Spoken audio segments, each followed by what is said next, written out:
Барлықтарыңызға сәлем.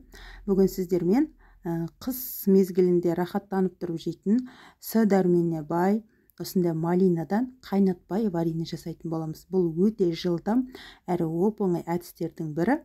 Әсіресе тұмау кезінде осы малинадан жасалған варенье сіздер үшін өте пайдалы болмақ. Видеоны өткізбей соңына дейін қараңыздар.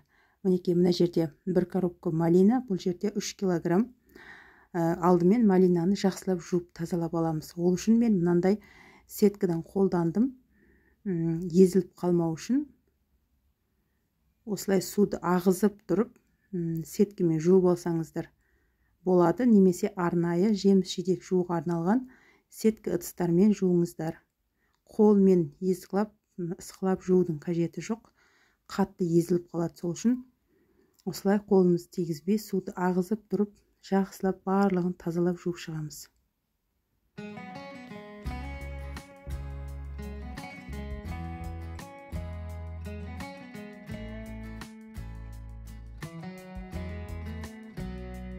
Міне барлық малинаны жуып тазалап алдым.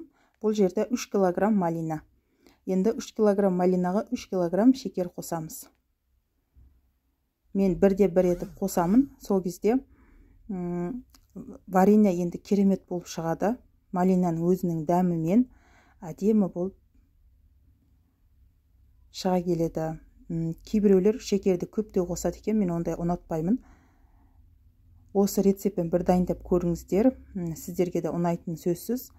Малинаның өзінің дәмімен шайға салып ішсеңіздер де, бұлайынша қолдансаңыздар да кереметтей болып тұрады. Шекер көп болса, ол кезде тек қана шекердің дәмі шығып қалады деп ойлаймын. Сол үшін бірге бір салып жасаймын.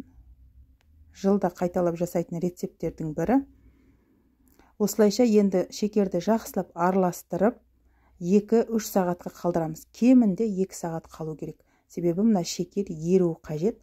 Осылайша 2 сағаттың арасында жақсылап араластырып тұрыңыздар, міндетті түрде. Араластыруды ұмытпаңыздар.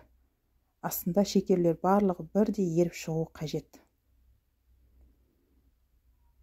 Мен 2-3 сағаттың ішінде 3-4 рет араластырдым. Мінекей 2 сағаттан кейін осылай шекердің барлығы еріп, мынандай суы шығып, әдемі болып дайын болды. Менде қазір кешкі уақыт болғандықтан светтің жарығымен сіздерге малинаның түсі анық көрінбей тұр. Енді малинаның түсін білетін шығарсыздар. Бір сондай керемет тартымды түстердің бірі.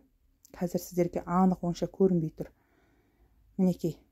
Осылайша мен жылда осындай пластмас ыдыстарға сақтаймын. Бұны пластмас ыдыстарға, кез келген ыдыстарға салып аласыздар да. Сосын қақпақтарын жақсылап жауып, морозильникте сақтаңыздар. Қаласаңыздар, замауғы бар арнайы пакеттер бар ғой, солай пакеттерге салсаңыздар болады. Морозильникте көп орын алмайды десеңіздер. Міне 3 килограмм малинадан осыншай варенье болып шықты. Мына жерде 4 литрдей бар шығар. Осылайша қараңыздар, езілмеген, осындай әдемі болып шығады. Егер рецепт ұнаған болса, жасап көріңіздер. Сіздер қалай жасайсыздар? Сіздер де өз рецепттеріңізбен бөлісіңіздер. Мүмкін сіздер басқаша жасайтын шығарсыздар. Осылайша қайнатпай сақтайтын боламыз. Витаминдердің барлығы өзінде сақталған. Әсіресе С дәруменіне бай ең керемет таптырмас витамин варенье ас болсын.